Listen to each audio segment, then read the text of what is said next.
আসসালামু আলাইকুম। KMC 24 টিভির পক্ষ থেকে সকলকে জানাই শুভেচ্ছা ও অভিনন্দন। 24 ঘন্টায় করোনায় একজনের মৃত্যু, শনাক্ত 10। গত 24 ঘন্টায় করোনা ভাইরাসে আক্রান্ত হয়ে একজনের মৃত্যু হয়েছে।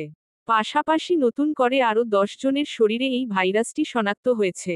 শুক্রবার 27 জুন স্বাস্থ্য অধিদপ্তর থেকে পাঠানো করোনা বিষয়ক নিয়মিত সংবাদ বিজ্ঞপ্তিতে এসব তথ্য জানানো হয়। বিজ্ঞপ্তিতে বলা হয়, গতকাল বৃহস্পতিবার 26 জুন সকাল 8টা থেকে আজ শুক্রবার 27 জুন সকাল 8টা পর্যন্ত 199টি নমুনা পরীক্ষা করা হয়েছে। পরীক্ষার অনুপাতে শনাক্তের হার 4.02%।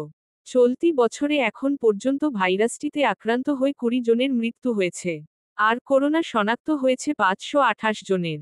নিয়মিত আপডেট সংবাদ শুনতে আমাদের চ্যানেলটি সাবস্ক্রাইব করুন। আমাদের চ্যানেলে প্রতিনিয়ত সামাজিক ভিডিও আপলোড করা হয়। ধন্যবাদ।